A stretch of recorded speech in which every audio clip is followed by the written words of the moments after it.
I feel like they should have invented security cameras by 1930s. They would have caught a lot of bad guys. You get to have like a silent film reel that you get to check over, like the footage. That might be funny. Expensive, but funny. Cinematic fantastic. Klaatu, Barada, Nikto. I'll show you who I am and what I am. Bitten by a werewolf and lives, becomes a werewolf himself.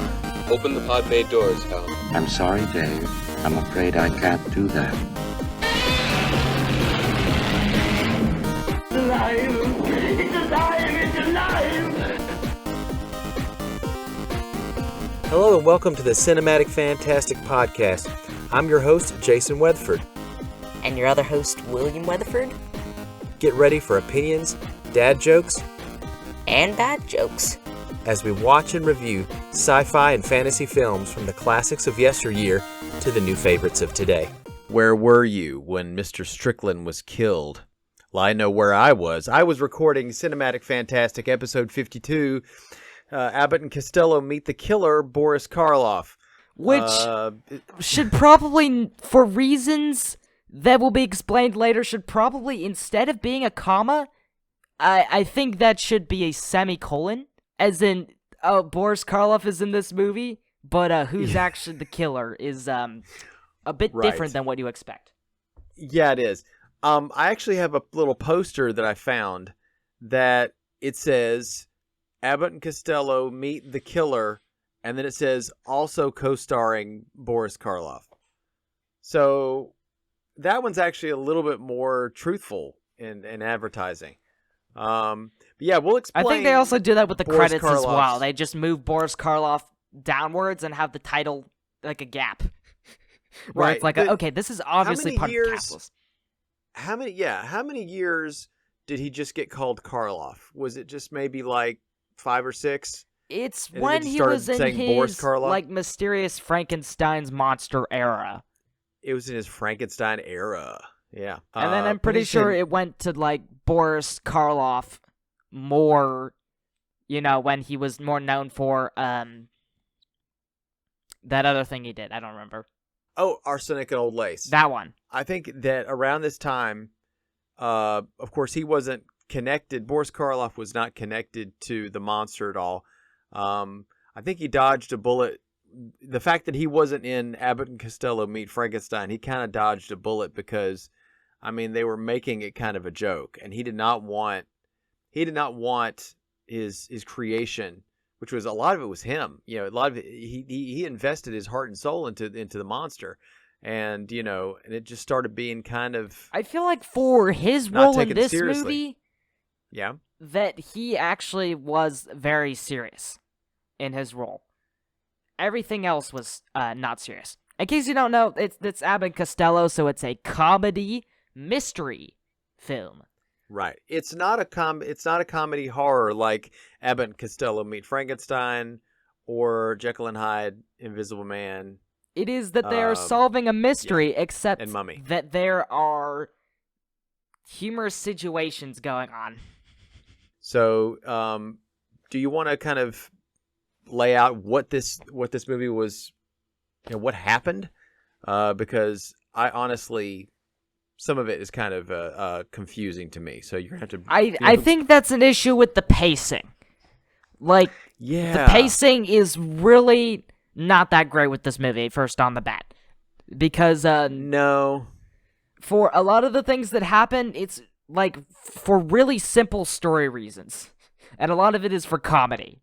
Purely comedy's sake. One of the downsides of this movie, I think we'll get to, is the number of characters and their characterization. Like, who is that? Why is that? Why are they? The only two people that I kind of understand what's going on is Abbott and Costello. Detective well, with and Abbott former, and Costello, former this type of like comedy that they do. What do you think are some of the things you like in? Let's throw a random comedy bone. The Anchorman. That's the one with Will Ferrell.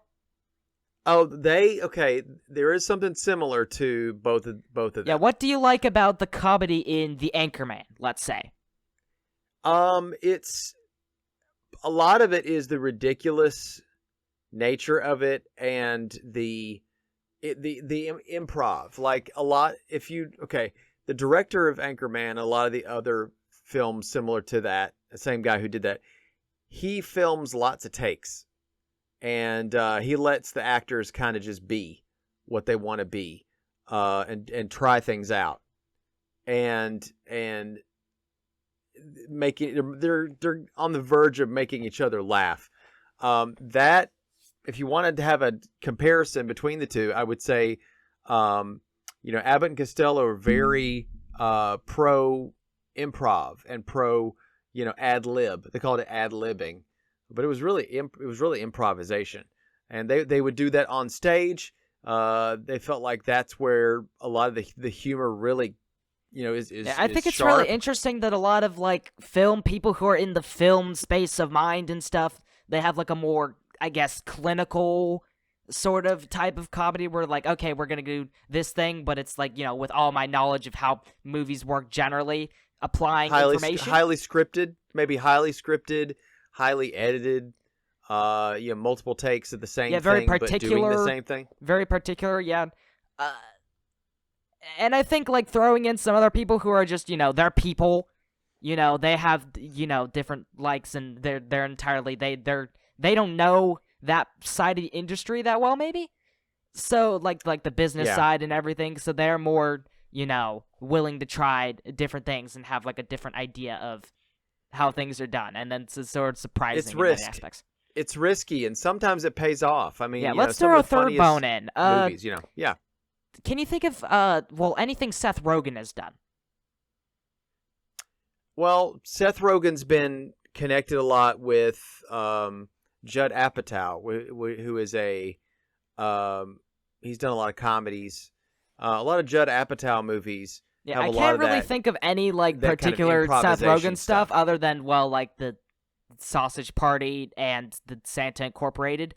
But disregarding those, they're leaning more on how these comedians work, how their minds work, how they play off each other. I find that Abbott and Costello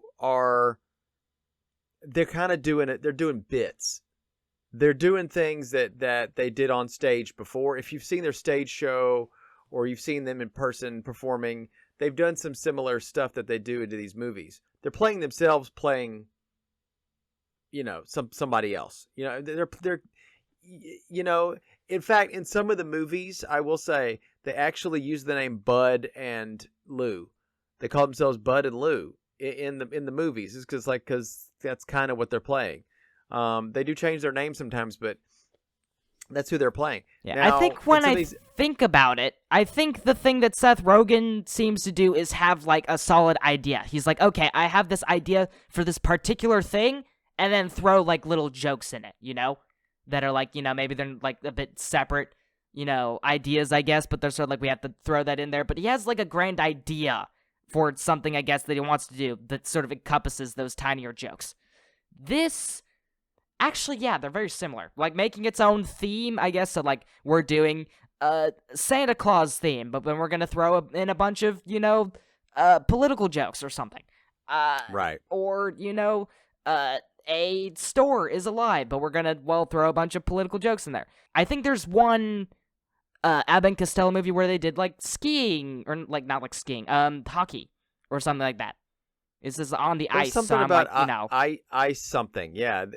And they always have a concept. Or, like, they're in Mexico, or they're in a hotel where there's a mystery on their hands, and they have to solve it. Right. But I think throw these guys in a situation, make a bunch of tiny little jokes, but encompass it in the big, wet bag that is the idea. I think that's... So then, therefore, Abbott and Costello is more similar to Seth Rogen than would be the Anchorman. Now, that was interesting. So, this movie starts by we are arriving in the rain in Crandall's Lost Cavern Hotel, which includes golf, swimming, mineral baths, and European cuisine. Now, what do you think of like a hotel like based around like a cave system? Like, like if Mammoth Cave had a resort halfway in there. It kind of does. Over in Mammoth Cave, there actually is a hotel right next door, kind of a smaller hotel.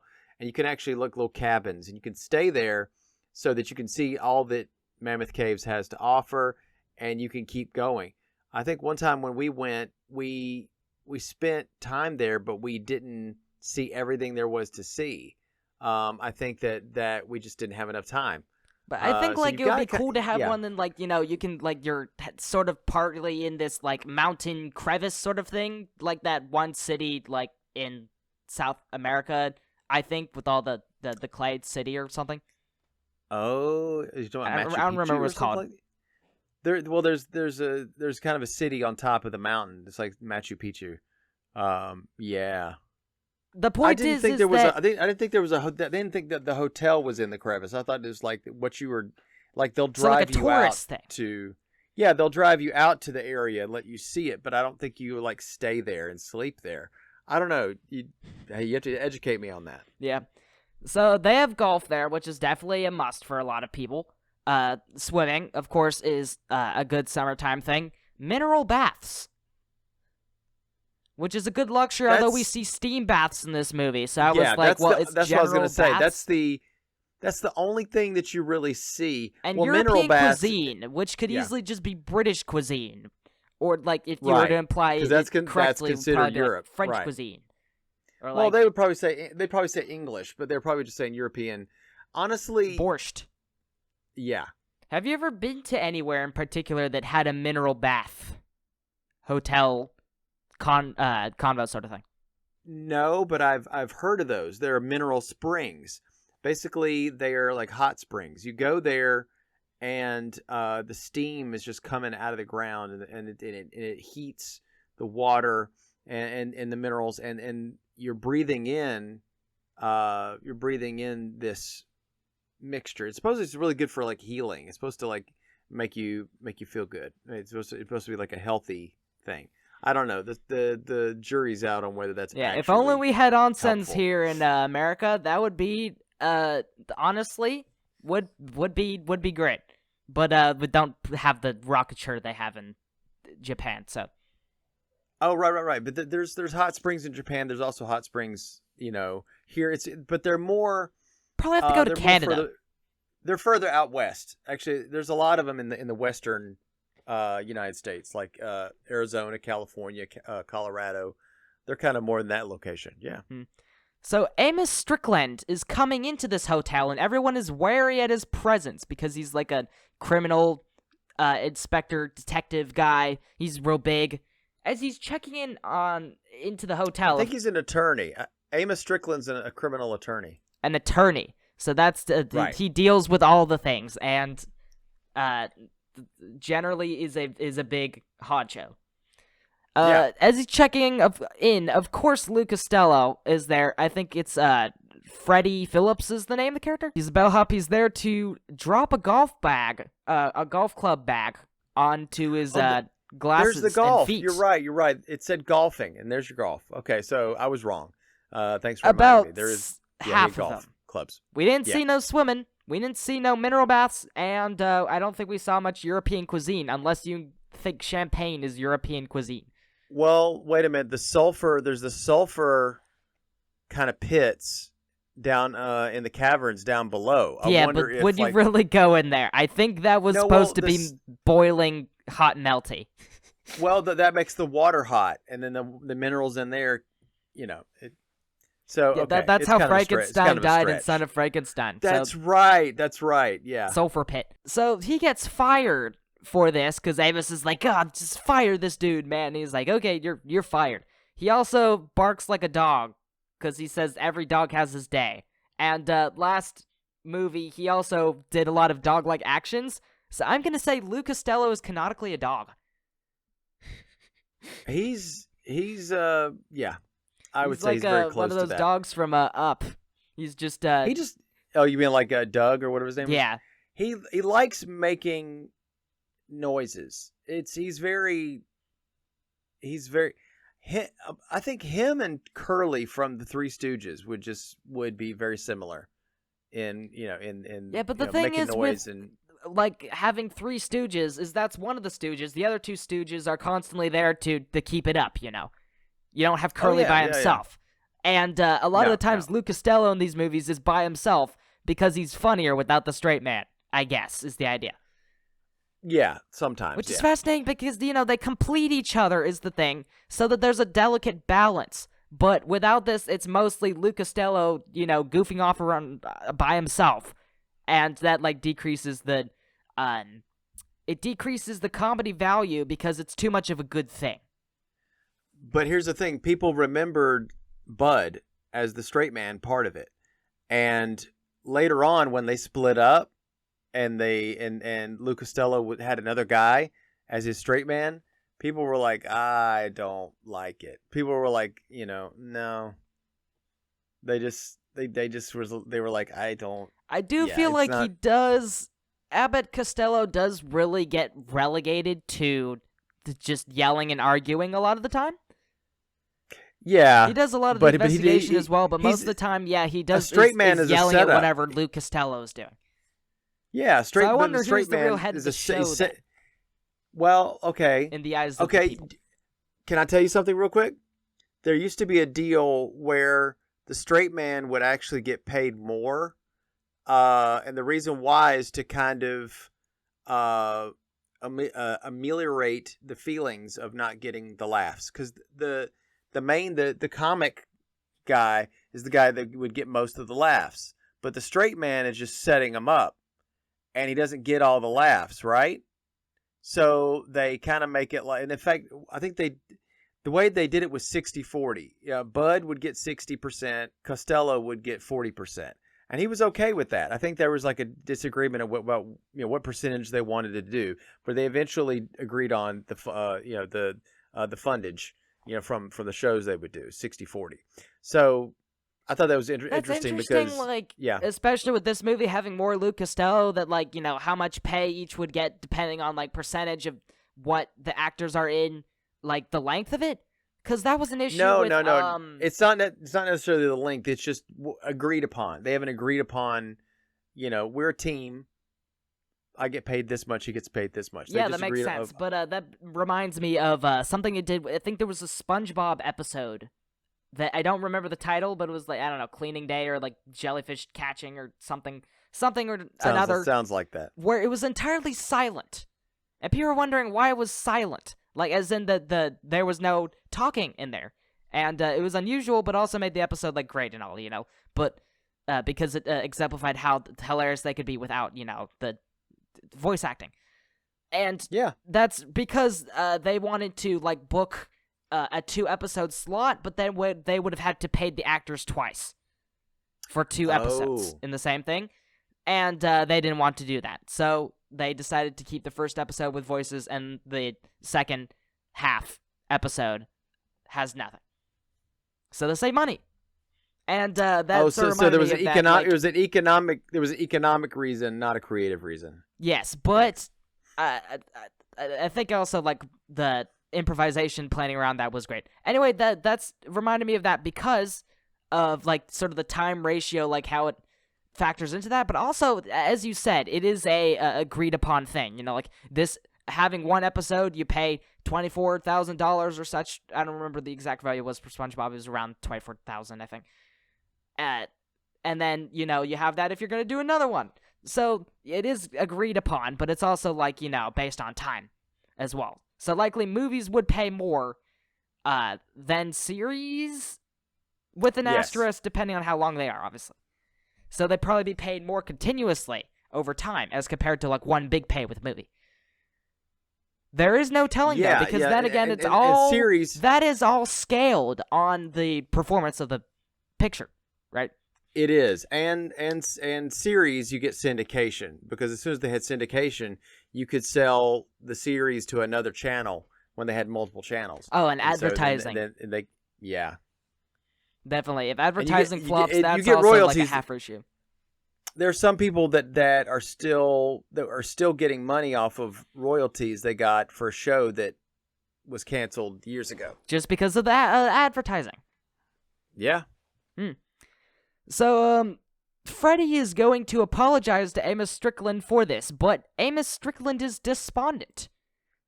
He's like, oh, I better get some air, and he adjusts some curtains, and while fooling around, and I think someone on the other side also does this too. I don't know why, but I saw another set of hands doing the same thing over, so I was like, I don't know what that's about. But yeah, Amos is dead, and he gets everyone to investigate, a la Chick style. But Right. Or he's Casey, really just runs or up Casey, immediately, goes, yeah. he does accost a maid by trying to shut her mouth when she starts screaming. And the maid will scream throughout the entire movie. That's the actually thing, funny. is most of the women scream. I did really. laugh. I did laugh because he was trying to push her mouth closed with her head like I this. think a lot of that is that actually usually laughed in a at that. social situation, you wouldn't really, like, touch, you wouldn't, like, shut a woman's mouth in that situation. But the fact that he did it is, like, you know, how socially awkward that is. Yes, that's So, kind of like, what I why did you found do funny. that? Ugh, you get pain in your heart. And it's laughable because it's, I guess, endearing and adorable for people to mess up. Well, she screamed, but everybody else was in the room. I mean, you had Casey, played by Bud Abbott. I guess that's why we all like detective. Elmo. Yeah. I think that's why we all like Elmo, is because Elmo refers to himself. Elmo refers to Elmo in the third person. So Elmo, by messing that up, I guess, is endearing. Like not knowing how to use first person pronouns. I guess. Right. Also the way he speaks. Well, first of all, we do get like a shot of the Boris Karloff as the Swami, whatever his name is. He has like a penguin suit with the turban, and I was like, why? Talper. Typer. Swami Talper. Okay, Swami Diaper is there with a penguin suit. Are you seriously gonna call? No, I'm not. I just call called him Boris Karloff. the genius of Boris Karloff, Diaper. Okay. I just no offense, but it's an easy. I pun. think he stinks. Yeah. He does a fine job with this role. I guess but we he gotta is Karloff all the statements. He is woefully underused. Yeah, he really was in here for just, you know, they did not have to use him. I'm pretty sure this movie was actually written for another comedy group. But they were like, no, let's it steal was this a- and make it Abbott and Costello. Money. There was a comedian, Bob, a very famous comedian, Bob Hope. He's very funny. He actually has been entertaining the troops for years. I mean, even through the Korean War, and even, you know. So, but Bob Hope So Hope like the has a arch lot of. Abbott and Costello.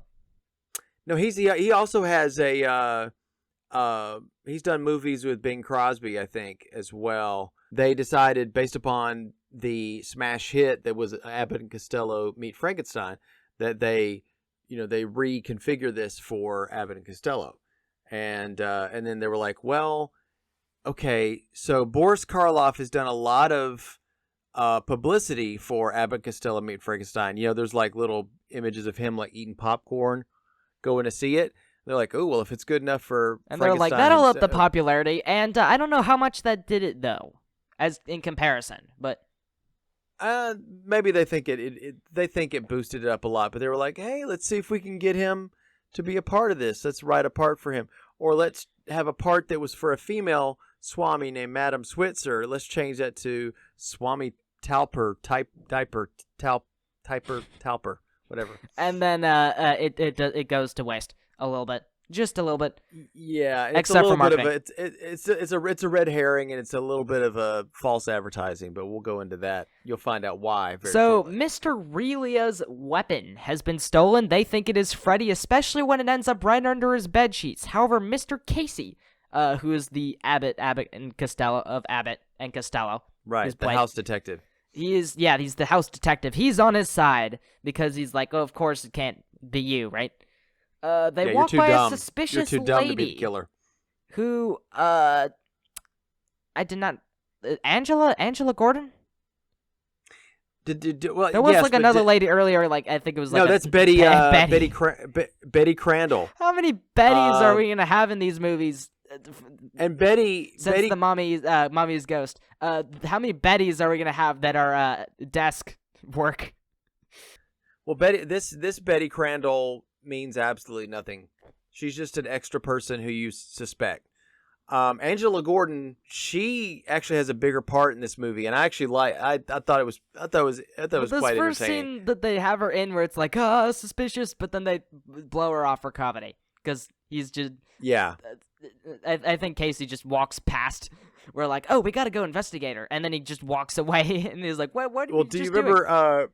Do you remember that whole meme with the "Don't be suspicious"? This movie She's is very suspicious. Please be suspicious. Please be suspicious. Everybody's doing that. Everybody's being suspicious.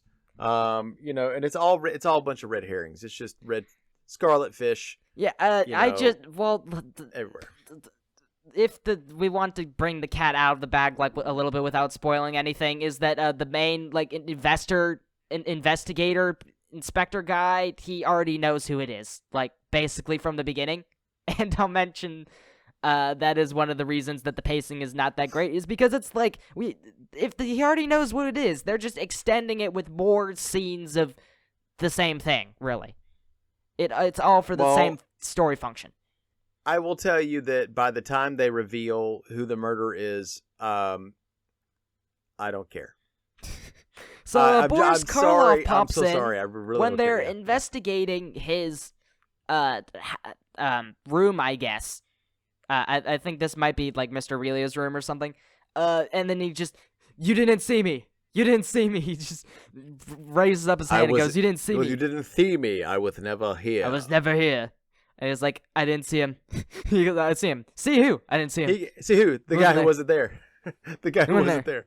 He wasn't there. Is it like, were you trying to do, it's almost the like ghost in my past. You almost expect him to be doing a who's on first, and kind of a homage to that, but nope.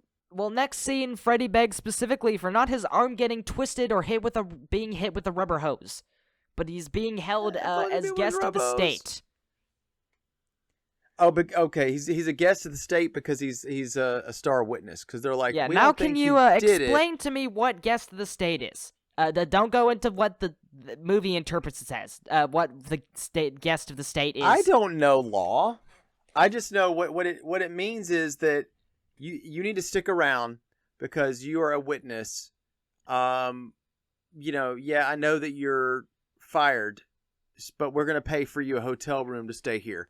I think the problem is that they said, oh, it's blank check. Somehow or another, maybe he's mistaken, but he acts like he can just order whatever food he wants. Yes. He can have these people. I guess that means rich pampering. Because he's in California, apparently. He gets all of the ladies to massage him in a bathrobe and all the I shrimps think he's mistaken. and I marinara sauce don't think the state of California is going to pay caviar for that he all wants. Yeah, I think he's mistaken. I think it's just for a hotel room, and and he's got to cover his own food.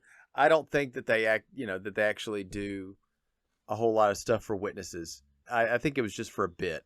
I think it's like insurance for house arrest. It's house arrest, but you get insurance in order to be under house arrest. I think that's what guest of the state actually is.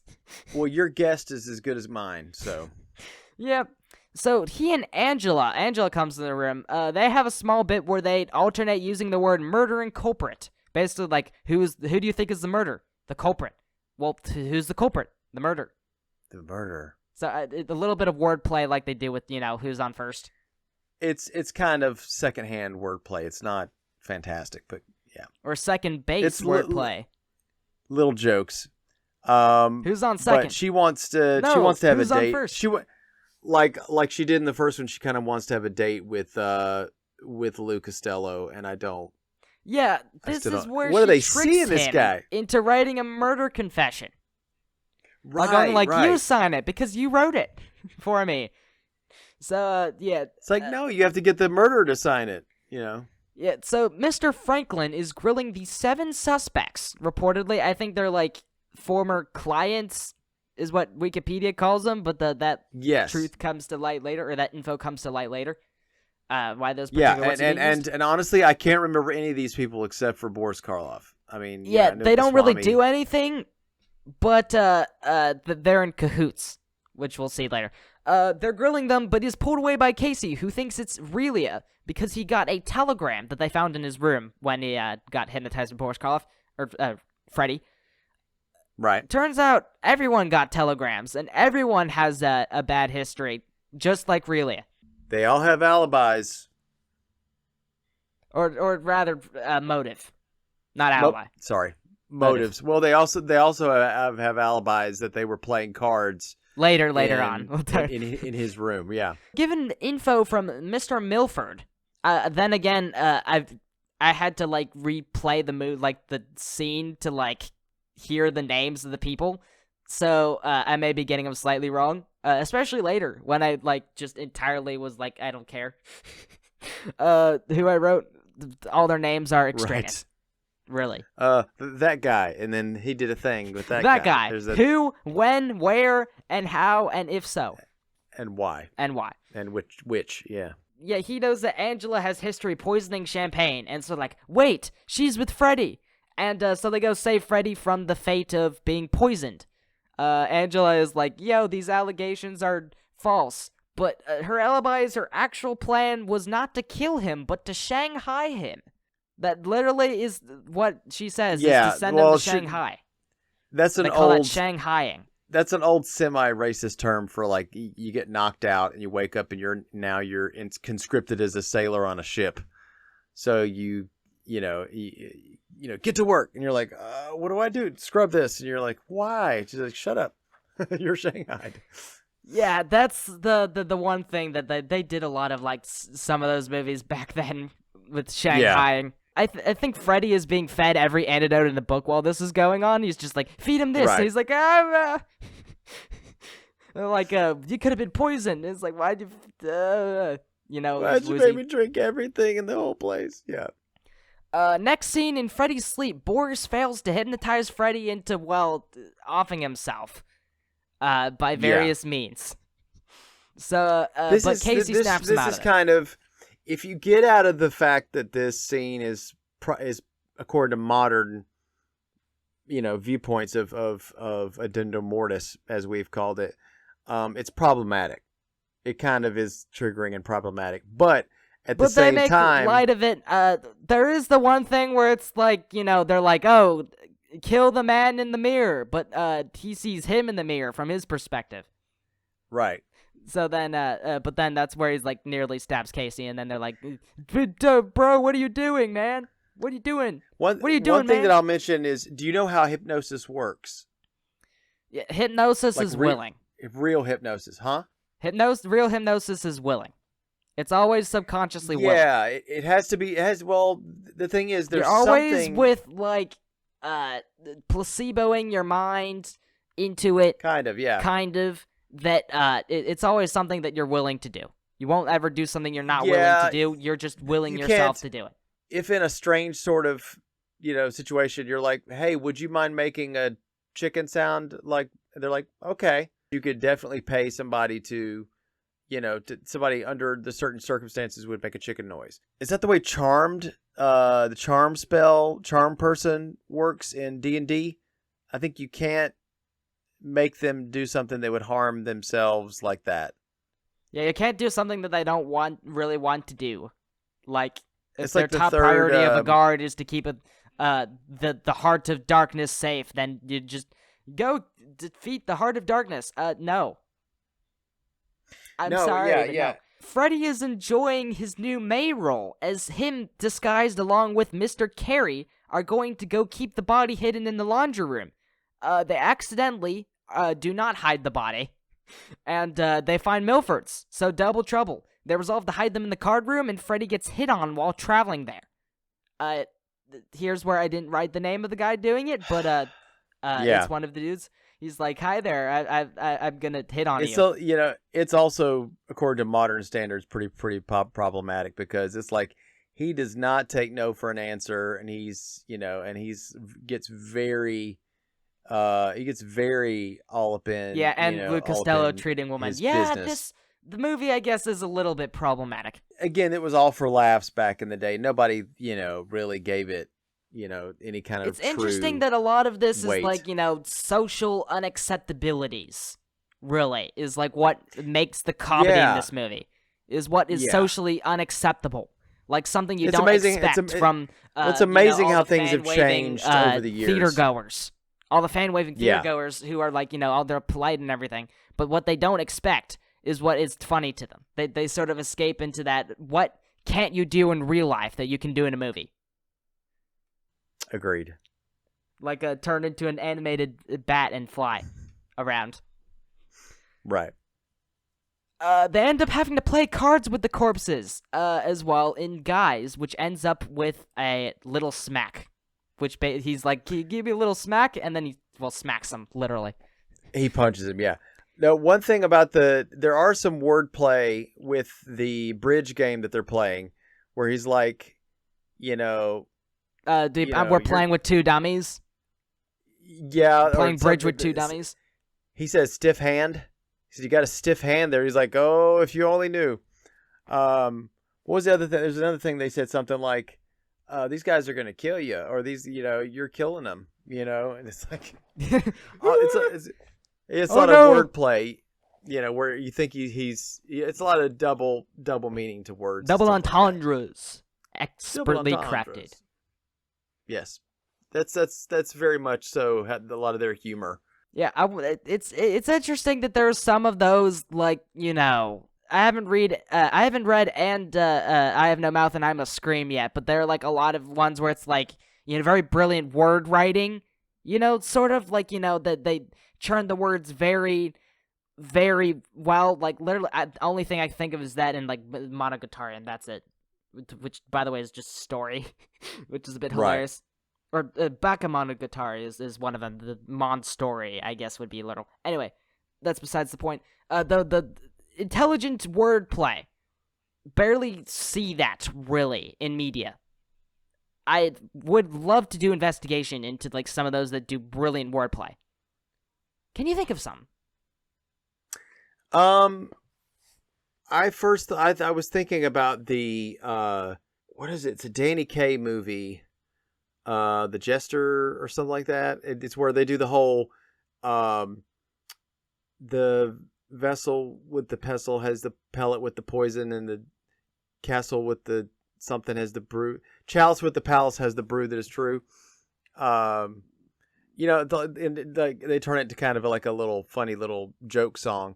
But yeah, a lot of comedy, was a lot of comedy was wordplay, because they just they didn't want to be over the top and make, noises and go, "Ooh, well." Yeah, they didn't want to do like, King Kong climbing the Empire State Building, sort of things. Because it's like, when you're going to have a budget for that? And plus, you have to set up this whole thing. Wordplay is you can do it in the moment at any time. And all it is scripting. All you have to do is have an idea for a joke, and you put the joke in there. It's regardless of situation. It's delivery, yeah. And delivery. The Three Stooges and the Marx Brothers were very big on physical comedy, but they also had wordplay in there too. I think. Well, also with the thing with physical comedy is also like, you do have to set up like an individual little thing, but really, you can sort of do that. But wordplay is less forced, as in like, you could stuff that into a conversation more easily than like setting up a whole physical thing, like getting hit with the punching, boxing hand sort of thing. So Freddy dumps the bodies in the laundry, but they end up in the elevator. But while they argue over Freddy burning the handkerchief, which was a piece of evidence on Amos's body, that had blood on it. He just put it into his pocket, right? And he burned it so that he wouldn't be, caught. But then it's like, oh, we need that for evidence to figure out who on earth got him. The body gets grabbed from upstairs. But they do find a spot of blood, and everyone is summoned there to distract from that. Turns out most everyone was in the card room. That's their alibi. I was in the card room. Oh, I was in the card room too. Oh, we were all the card. Who was in the card room? Say I. That sort of thing. Right. You think that'd be immediately suspicious when it's like, okay, not everyone was in the card room. Everybody's got an alibi, and everybody else is covering everybody else is covering everybody else, and so that's really suspicious. Yeah, I feel like they should have invented security cameras by 1930 or the 1930s. Yeah, that would have been smart. They would have caught a lot of bad guys. You get to have like a silent film reel that you get to check over, like the footage. That might be funny. Oh. Expensive, but funny. Because it's like, you get to see they put the piano over the footage. And while the criminal in high speed just walks over, grabs the thing, and leaves. And then you see the police come in, and they're all arguing in high speed while the piano's playing. And they look like Keystone Cops. They'll have the Keystone Cops outfits Yeah, on. that would be what security cam footage would be in the 1940s. Oh, that's nice. But in the meantime, they had police and guards. I like that. Everywhere. But yeah, that would be a hilarious hypothetical. Freddy has an airtight alibi in while he was like dealing with the handkerchief thing, so he couldn't have done it then. So they resolved to sell the ashes to whoever wants to get rid of them. That being the culprit, and by that being the murder. Boris doesn't want to buy the handkerchief. While there's a random like cat pushing over a pot, and then some kid like fires a bow and arrow. This is like a part of like multiple death traps, including Freddy nearly sweating to death by steam bath sabotage. The screaming woman saves them because there's a huge amount of steam. She thinks this that causes the Freddy to hotel's drink on the fire. entire water dispenser. So he definitely. That's a he's funny like, joke. Yeah. I did like that bit. I did like that Yeah, bit too. it's like what movie is that from? Where he's slapping the tape over the water dispenser? That's a flex tape. Yeah, but what media that's from? Like, imagine if instead that's he an just plugged it advertising. by drinking all of it. Oh, it's an advertisement? Yeah. I was thinking the one thing I was thinking about was Will Ferrell in Elf, where he's drinking the entire Coca-Cola bottle? thing of Coca-Cola, but it's actually like a little tube going down his arm that's just, Yeah, advertising. siphoning it out. Yeah, Yep. advertising. Imagine Madam Web, the main character, just drinks the whole thing instead of fiddling with it the entire movie. Oh, wow. Which, in case you didn't know, they did product placement, but the actor literally just held a bottle of Coca-Cola and or Pepsi or whatever, and like just fidgeted with it during a scene. Pepsi. Pepsi. Yeah. And then it's just like, at least with Transformers, they held it up to the screen and drank it. Like, come on. Imagine they have a perfume thing where they insert a perfume commercial midway through a movie, but like inconspicuously. Then you're just like, oh, this was a perfume commercial. the way that they shot it and everything. It was the a blue 2 hour went up long 50%, and I didn't notice it. It was a 2 hour long perfume commercial. It was like, are you kidding me? Now I've got to buy Le Fragrance from Fragrance Lay or something. Le Fragrance. He shows Casey various ridiculous traps around his room. He also finds Mr. Milford's body, but it keeps teleporting around because they do the whole thing where it's like, it's over here. No, it's not. Oh, it's over there. No, it's not. I don't know why they would be moving it like into from like the bathtub, which was an inconspicuous area, to the desk, which was a very conspicuous in the middle of a room area. The investigators come in after being called on phone that there are traps here. He's obviously being targeted. But they find all the bodies around, and therefore they're like, you're guilty. Fortunately, Boris Karloff's Swami typer radios in, and everyone's here, though. So they hear Boris tell Freddy to bring the handkerchief to the bottomless pit alone. Or Well, what I it's a presume to voice. be Boris Karloff's voice. Yeah, it 'Cause has as- a strange it has a strange cadence to it. So that's what makes you think that sounds like Boris Karloff's voice. But Yeah. what do we find? So they go into the cave with the bottomless pit. Yes, it's the bottomless pit with capitalized, I guess. Freddy runs away after being spooked by an owl, nearly impaled by a stalactite by a man in a raincoat and mask. Likely Boris Karloff, but isn't. Spoilers. They hear a chord. Yeah. He hears a chord of his voice. He makes like a chord by echoing out of a bunch of corridors as he wanders through the cave. He attempts to light a candle, but instead lights a dynamite stick, forcing him to run away from a bear and slipping on an ice slide and then getting stuck in a pit. So, this last part of the movie is like quite long, though. It's like I don't know, like 20 minutes of him just like, in the cave. There's various things going on. The man saves him with the rope, but after being told where the handkerchief is, he's like, he gets stuck in it, and he's like, oh, tell me where it is, and I'll help you. And he's like, "Oh, it's in the my room." And he's like, "Well, see ya." And yeah, he goes floods the hole. What did you think about this section of the movie where it's just him fooling around by himself? I was thinking that maybe this is where I got bored. Sum it up. I was thinking this was going to sum it up. That this was going to, actually bring this thing to a close. And also I kind of woke up a little bit because I was like, the matte painting work and the miniature work is actually kind of interesting.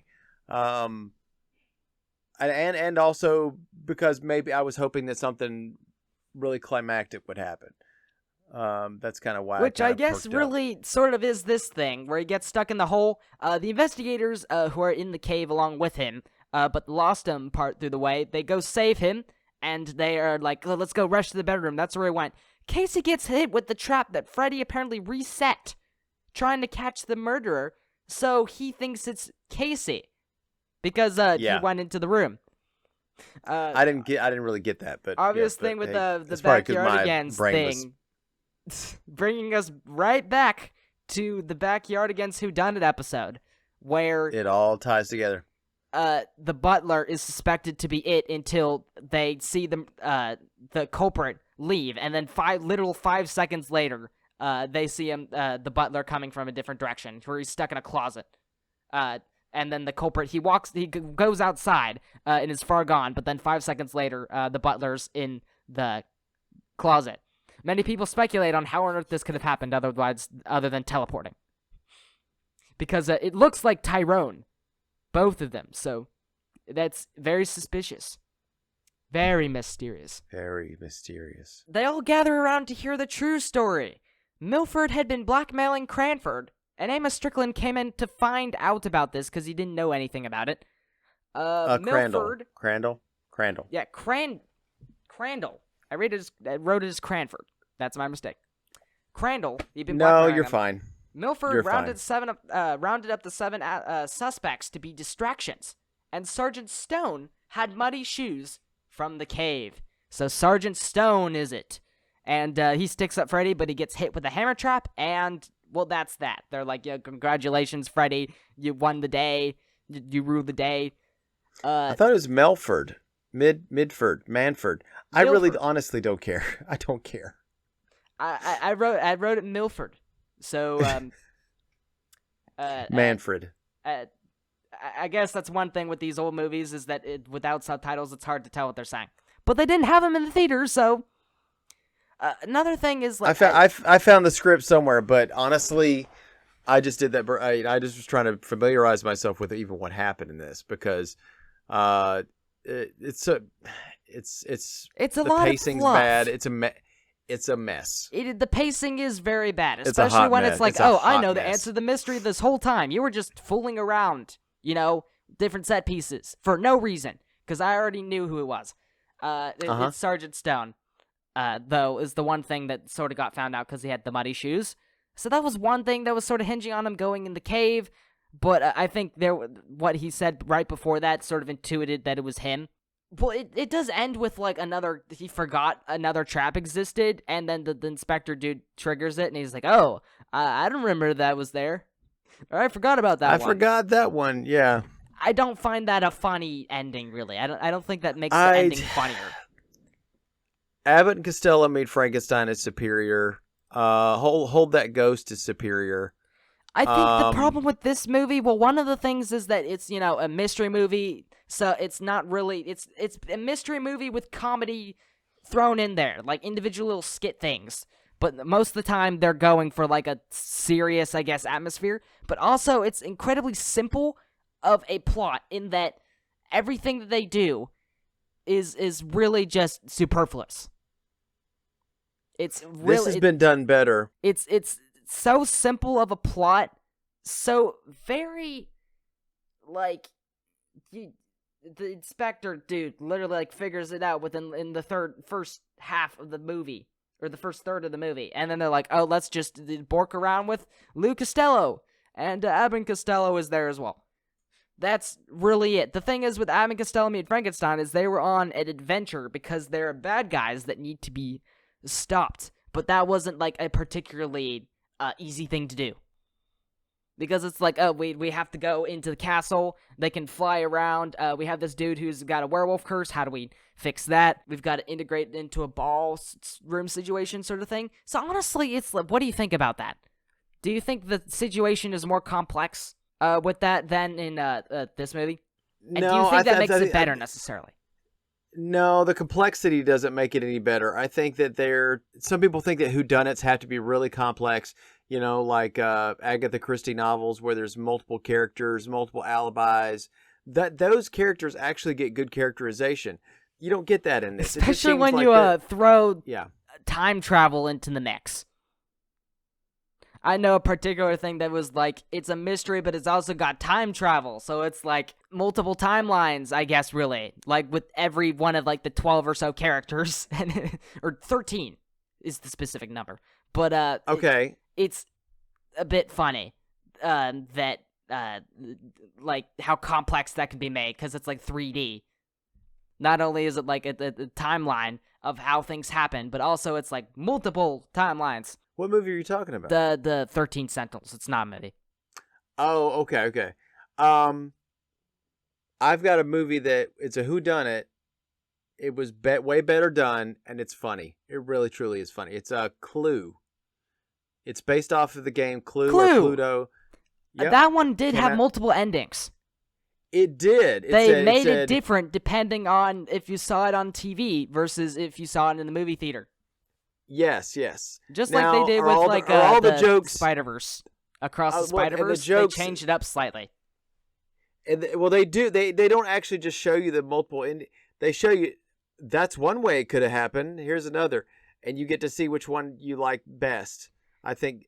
Yeah, but I think they aired like one ending for each like type of thing that they did, and then they eventually compiled it into a release where it was all of them sequentially. Yes, but that's not what actually happened. What actually happened? If you get it on a DVD or Blu-ray, you can see all the endings all at once. Yeah, but when it came out, I think it had like different endings, since they were like, oh, that's not how I remember the movie ending. I feel like that's interesting, especially with like extended cuts of movies. So it's like, I saw the extended cut, so I saw the movie that ended like this, or the Avatar began like the Avatar began on Earth. No, it didn't. It began on in the Pandora.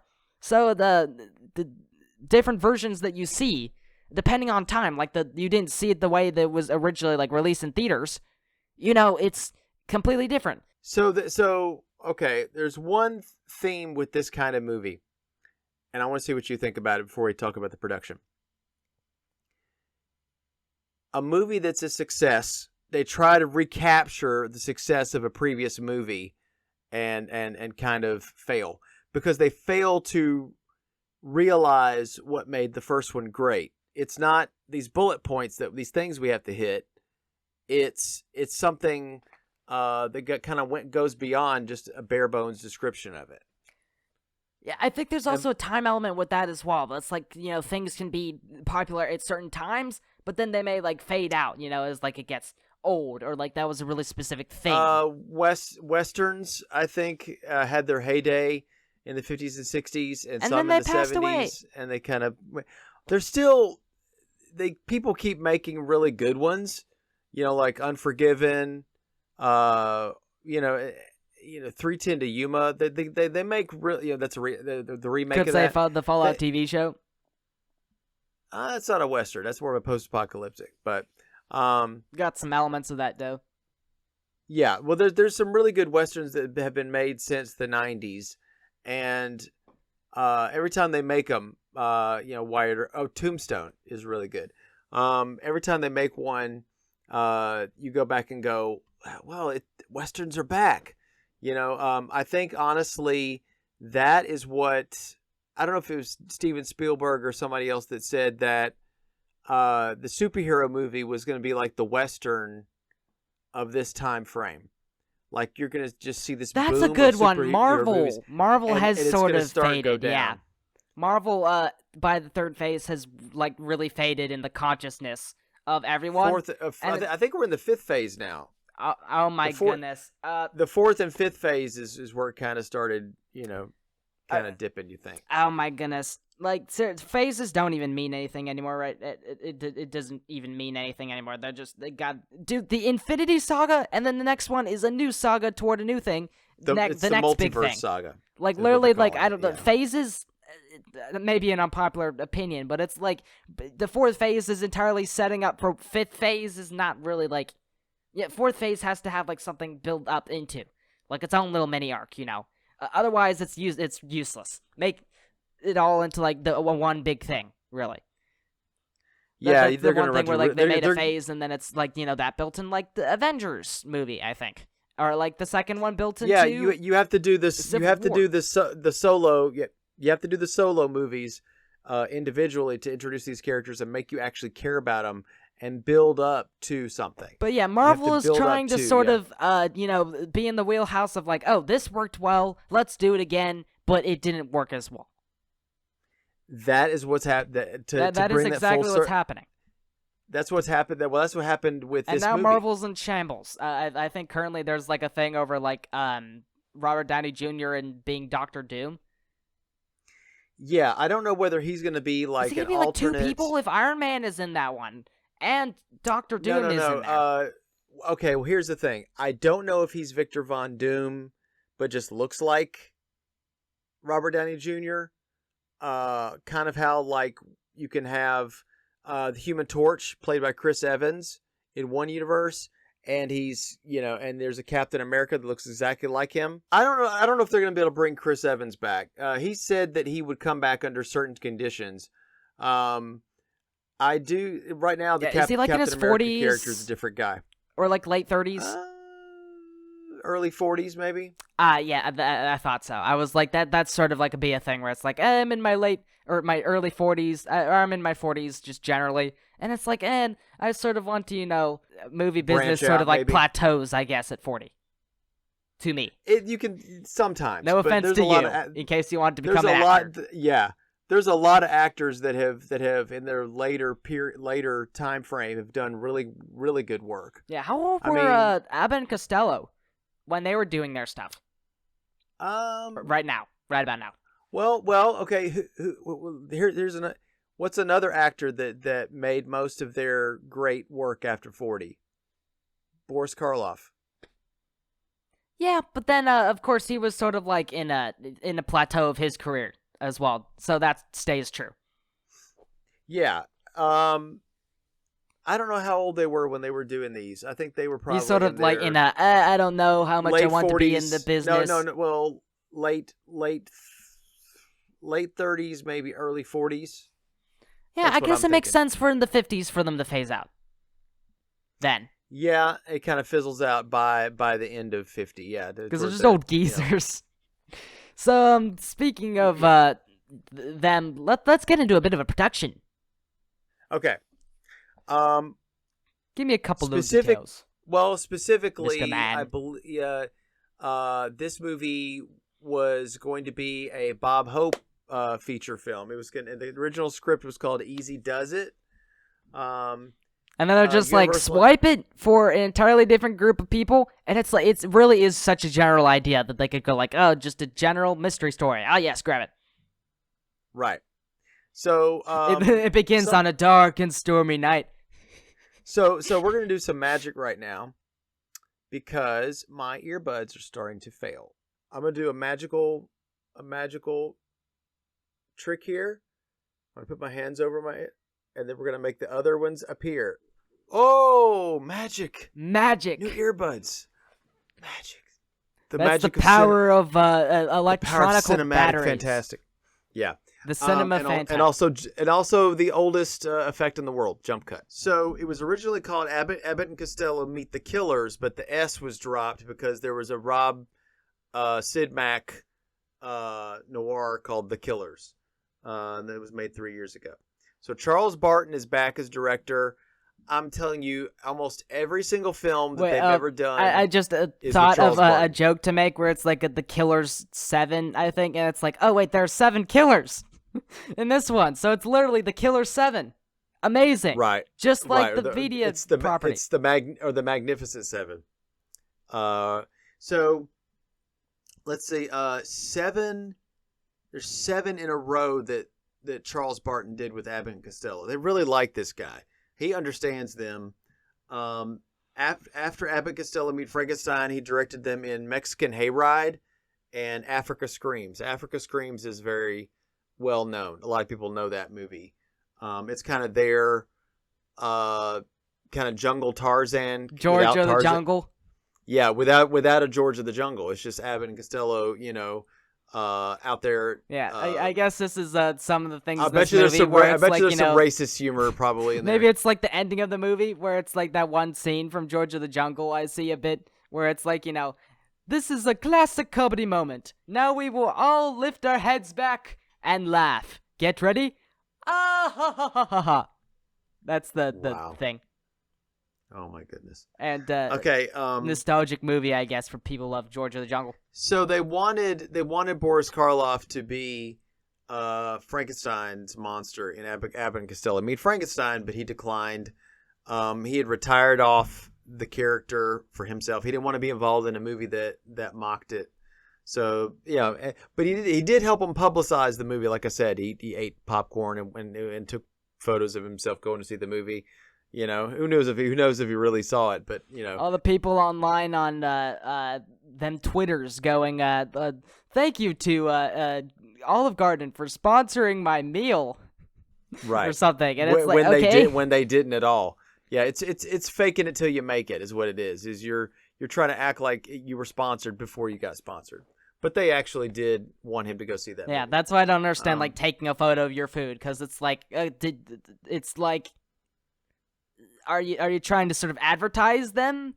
Well, I mean, it's obviously so it's like, you get the experience of being there, but it's also like, no, it does feel a little bit advertising. That's like, I went to this bougie it's place. It's not exactly advertising for that place. You're basically showing your importance. They sponsored you or paid for your meal because you're important. Yeah, I'm an now important like and person subscribe. because I have enough money to be able to go to this place, this fancy restaurant. And then you put that on. Or they think this big company thinks enough of you to give it to you for free. So it's more of an importance. It's like, look at my thing. free beers at my party. Like, man. It's not that it was free, it's that you were important enough for it to be free. Does that make sense? Yes. So Karloff is a last minute addition. Yes. It feels very perfunctory. That there's the word of the day. Perfunctory. Another one alongside extraneous. Perfunctory. Extraneous. It is Define extraneous that for me. too. He While is we're at not. Well, it's much ado about nothing. It's a big blow up of just a tiny little thing. It's not, just like this movie, a big blow up of a tiny little thing. This movie is kind of a letdown. Would you believe that? Yeah, I was like, I was thinking there was gonna be more like, oh, we have a Swami here. We're gonna do more of sort of that thing, and now it's like, oh, it's just a Western style. It's one little quick little, hypnosis scene, and it's over. Okay, so this movie has some similarities with Laurel and Hardy's "A Haunting We Will Go" from 1942. Bob Hope's movie called "The Ghost Breakers," which is much better, came out in 1940. Who you gonna call, William? Who you gonna call? Headhunters. The Ghost Breakers. No, I'm kidding. There's actually a part. Realistically, the Headhunters. There's actually a part in "Hold That Ghost" from 1941 that has Abbott and Costello in it. It's known as the changing room because there's a room because this whole hotel thing was it's a fake haunted house because it's secretly a gambling den, and you have to pull this little lever, which is interestingly enough on a it's one of those place where you hang clothes from, like a hook, and it pulls the hook. So every time he puts his pants on it, it changes the room into a gambling den. And then when he goes and runs off to see Chick or Chuck or whatever his name is, he grabs the thing and he goes, "Oh, Chuck!" And then the room Autobots roll out, transforms back into the regular room, and they come in there and he goes, "No, look, it looks the same. You're stupid, Costello." Same thing here is like, somebody's in the room. Oh, they leave. And and you come back and somebody's gone. That's the whole thing. So there's lots of unmemorable characters, messy plot, loose ends. The Karloff name is a publicity gimmick. Just like, okay, in Hold That Ghost, there's a publicity gimmick where there's a guy singer at the very beginning and at the end who's just kind of, but it's got the Andrews sisters. They're the ones who sing Mr. Sandman. Mr. Sandman, bring me a dream. They're these three sisters that sing that song, and so they were in that. They were in that at the very beginning just so they could have be on the poster. And Universal had the rights to get them to be in movies. So that's very similar with the Boris Karloff thing, but at least Boris Karloff got more screen time. Interesting. Reminded me of White Christmas, and I was like, oh, didn't that have Bing Crosby in it or something? Well, yeah, but he's a main character. I mean, he's the pull. Him and Danny Kaye are the reason why you go see this. Why you see this movie. He's excellent. He's almost in every single scene. Now, this movie got banned or edited highly in Australia. All the and New corpses. Zealand, I did see that one. Yeah. I was like, that's funny. in Australia and New Zealand, every That's scene most with the a comedy. corpse was removed. Yeah, and also it's most of the movie. So It's like, why did they exit this room? yeah, They just went in and exited. and Denmark banned it outright because of the scene where the corpses are holding the cards. That's actually a funny joke. There's some funny jokes in there. I mean, Weekend at Bernie's was a movie that came out in the like the 80s or the late 80s, early 90s or something like that, and it had a whole thing where they can use music to and a voodoo curse to like reanimate a corpse. So that's it. And that's a Denmark movie? No, wait, no, that's an American. It's American made. I think Weekend at Bernie's 2 had the voodoo curse in it. The first one was they had the dead guy and they had strapped these just ropes to him to make him look like he's alive. So that probably has more in common with this movie in terms of But that's pretty much all I was able to that's all the cinematic corpses I was able to unearth. No. Well, a surprisingly little amount. So I guess that's all for today. And next time we will be doing Mighty Joe Young. Joe Young. Again, welcome to Monkey. The spiritual successor to the King Kong movie. Yes, and it's a favorite of many people, and it got remade. It got remade in the 90s, and actually they use practical and CGI in the remake. But this one is all stop motion with some maybe some practical effects, but most of the practical effects are. It's been so long since we've seen stop motion. Yeah, it has been. It's been It really so has. long since we've talked about the Brian Harryhausen stuff. Yeah, about Willis O'Brien, Harryhausen. I think this is a Harryhausen joint. I don't know. We'll have to wait and see. But it's definitely a crowd pleaser. I'll show you where we'll watch that. Yeah. Better go get some peanuts in preparation for that next one. So until then, it's time for us to sign off.